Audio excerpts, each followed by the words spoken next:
This is Unbounded, a podcast from CrossBoundary about business leaders overcoming extraordinary challenges in frontier markets.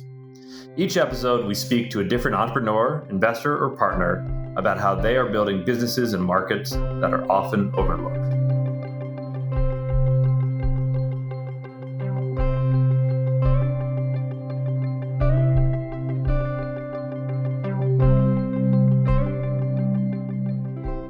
Hello, my name's Tom Flahive, and I'm a partner at CrossBoundary.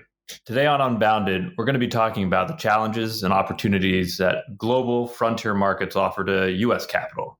And that's chiefly going to be from the lens of a global investment management firm, Brown Advisory. Brown manages approximately $130 billion in client assets, and sustainable investing solutions are one of the core focus areas for Brown Advisory.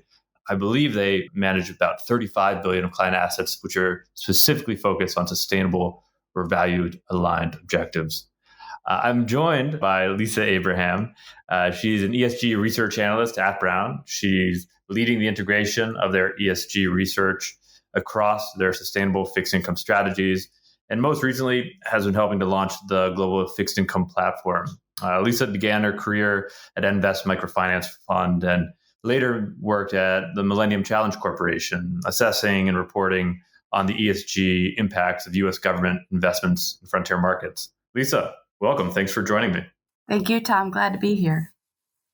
So I want to get right into kind of the nuances of investing in frontier markets. You know, it's operating at this nexus between development and private investment strategies. Some people listening may not have seen this before, but in a lot of markets that CrossBoundary works in, oftentimes foreign aid flows are actually larger than total foreign direct investment in the entire economy.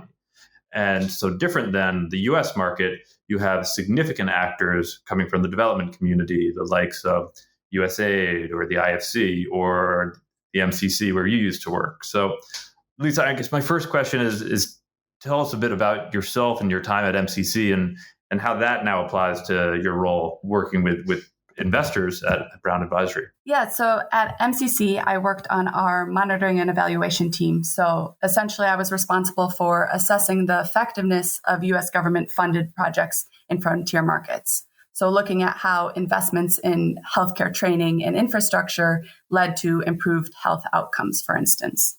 And through this work, I really saw the importance of public and private sector collaboration. Government funding alone is not enough, but actually there's a tremendous opportunity for the private sector to capitalize on the growth opportunity in these countries. And so I really wanted to find a way to leverage the capital markets to spur even greater investment in these countries, which was really brought me on to the concept of sustainable investing in the first place.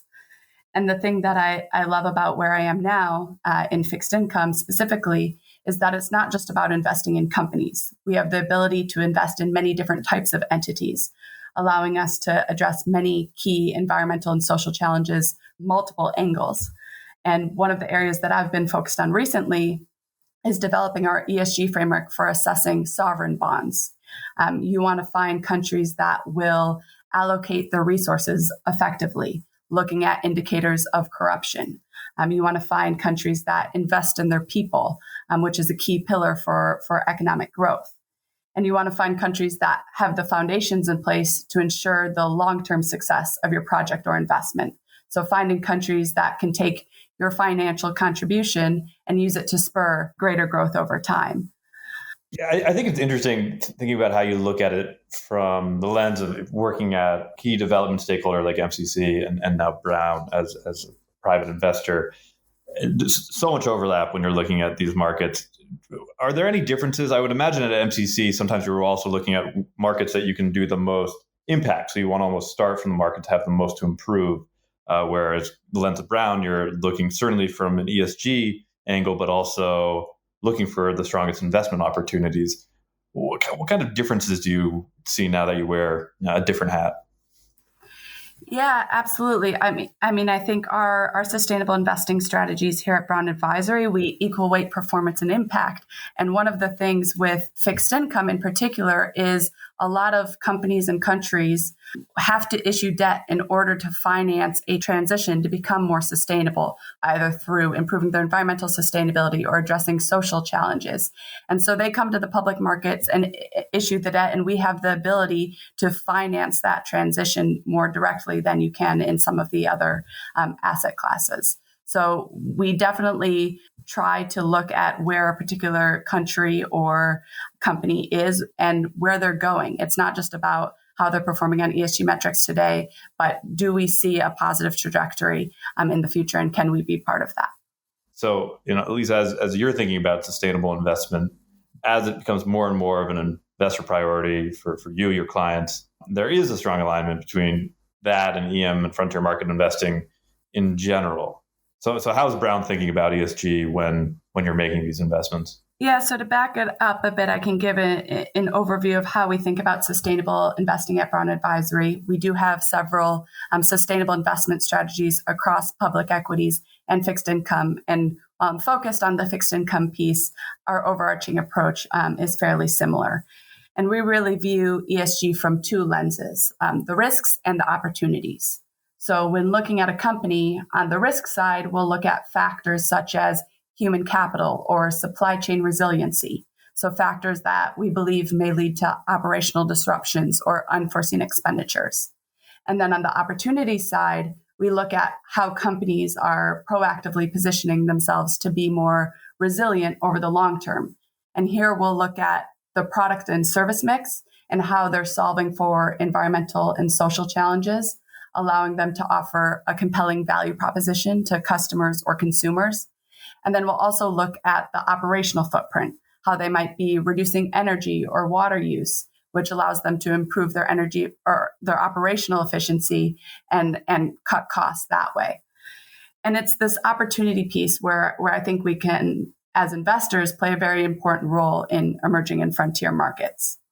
I mean, more than 86% of the world population lives in an emerging market, making up over 58% of GDP.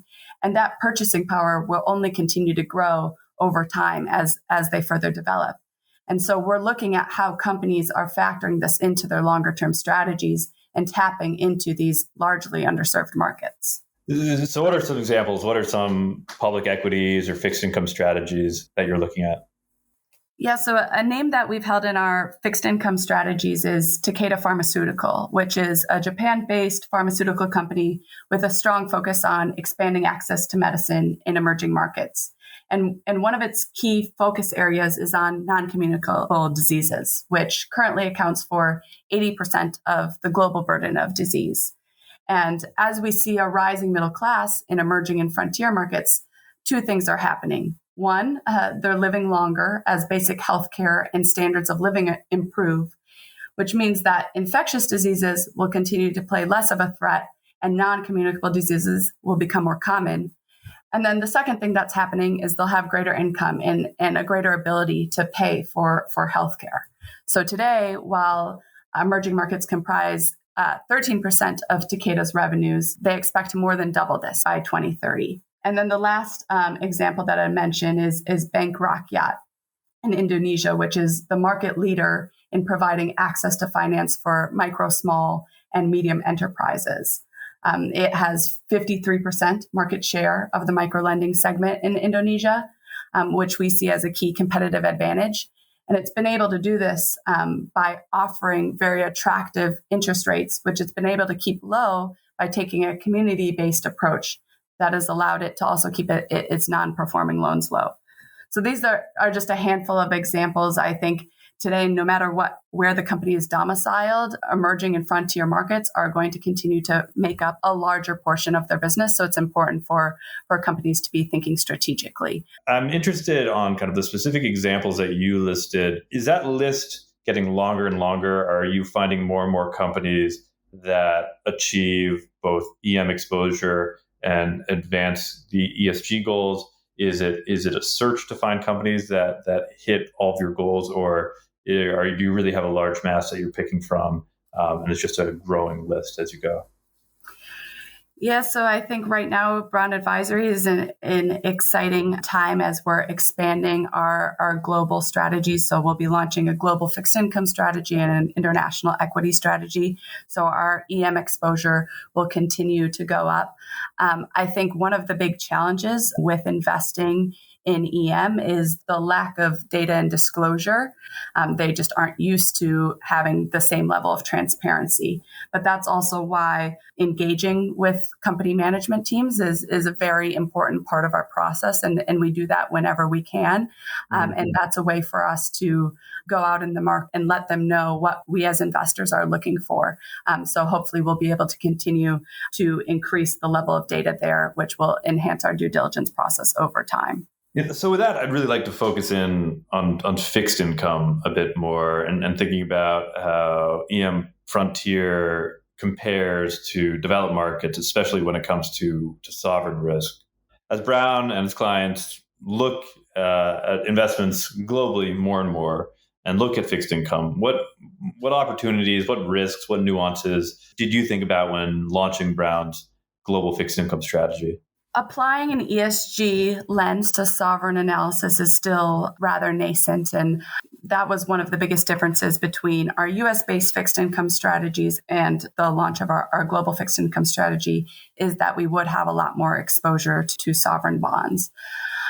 In our US-based strategies, we had previously invested in supranationals like IFC or World Bank and African Development Bank, which directly helped to finance economic development projects in emerging and frontier markets, but directly investing in national governments other than US treasuries was still rather new for us.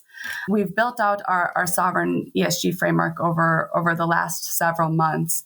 And I think it's helpful to kind of see how it compares and contrasts to how we think about ESG for companies, just because that's the area where ESG is much more established. So we're thinking about a lot of the same factors like human capital. It's critical to a company's ability to innovate and to attract and retain talent, just as it is critical to a country's ability to create economic opportunity and growth. So whereas we may look at training and development programs, diversity, equity, and inclusion, and at the company level, for a sovereign, we're looking at health and education outcomes, metrics of inequality, et cetera. Climate change is also an issue that will disrupt us all. It'll require the restructuring of business models, just as it will the restructuring of entire economies. And then governance, this is always a tricky one, is to assess the governance of a government. But here it really comes down to assessing how leadership, whether that be a company management team or a group of elected government officials, are meeting the needs and being held accountable by its various stakeholders. And looking at all of these factors from a macro level can also help us understand market and business dynamics, such as demographic changes, climate change, regulatory environment, which can influence our corporate bonds and public equities as well. Yeah, so Lisa, I mean, as you know, as we see all the time, many developing economies score poorly on ESG ratings, often because of weak governance, but also because of environmental and social issues. And it's a challenge, right? Because we believe that unlocking capital in these markets in many sectors has real ways of advancing ESG goals. And oftentimes when we think about it, it's kind of thinking about this anecdote of a track coach at tryouts watching two sprinters, and they run 100 meters and they finish in the exact same amount of time. And one has perfect form and one has terrible form. And the coach goes to his assistant coach and he says, let's take the guy with the terrible form. And the assistant coach has no idea why you would do that. The other guy has perfect form. And it's because the coach says, I can coach him. Think if he improves how fast he could run. And I sometimes think about that as it comes to working with developing economies.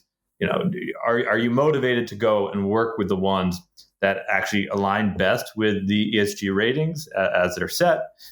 Because notionally that will advance ESG goals the most. Or do you actually go where the ESG scores are the lowest because they have so much room to improve? How have you thought about that as you try to accomplish the very challenging task of of creating a kind of a global ESG framework? That is an excellent question and one we've thought about a lot. It was a bias that we immediately recognized when we were first building out our own ESG framework and why we chose to use a combination of quantitative and qualitative analysis. If you just look at the ESG data from a purely quantitative standpoint, as you point out, on an absolute basis, it will penalize emerging and frontier markets. The data also tends to lag, which can be another challenge. So you really have to dig in to understand what the data is telling you, look at how the data is trending, and then overlay that with qualitative analysis of recent policy developments and current events. And by doing this, we believe that we can uncover opportunities we may otherwise have missed. So identifying opportunities of improving ESG metrics that may lead to tightening credit spreads over time. I would use Indonesia as an example here. It's a country that we've been thinking a lot about recently. And Indonesia performs slightly below average on an absolute basis when you look at our own internal quantitative scoring. But when you dive into the data a bit deeper, we see positive momentum in a number of key areas.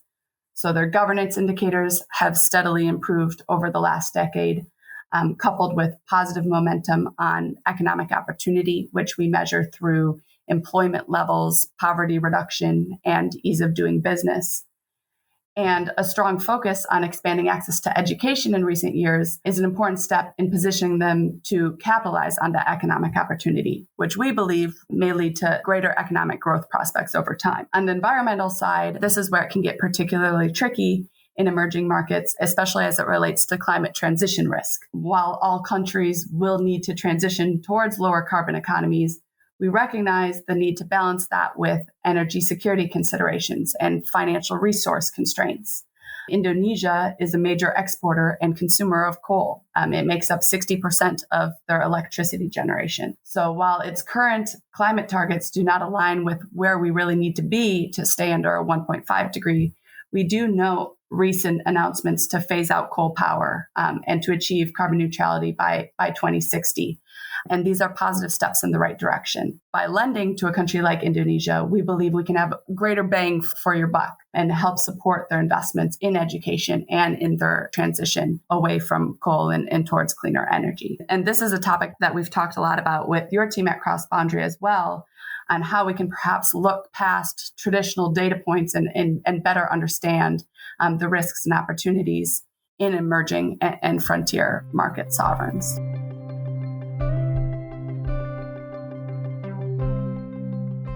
Lisa, in the past, you've mentioned to me labeled bonds. It's a term that I learned from you.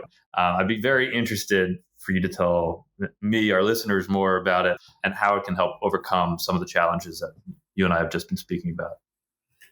Yes, absolutely. And labeled bonds. So this is the term that we use for green, social, or sustainability bonds. So that they're bonds that are issued to finance specific environmental and or social projects. In total, the labeled bond market surpassed $3 trillion last year, which sounds large, but it still makes up a very small portion of the overall fixed income market. But it's really gaining momentum among companies and sovereigns. And I think it could be a really compelling tool for emerging and frontier market countries and companies to increase access to capital and attract a new investor base. So Mexico, for instance, recently partnered with the UNDP to develop a framework for issuing the first sovereign SDG bond last year, which offers greater budget transparency. And what it does is it allows investors to direct capital directly towards environmental or social projects that are key to achieving critical to long-term economic growth. We know that addressing these major issues like climate change or inequality are going to require significant capital. So the labeled bond market is really an excellent way to scale investment in these key areas. And I think also address some of the issues that you mentioned on lack of data and transparency. Because kind of a cornerstone piece of the labeled bond market is that you have to report on the use of proceeds.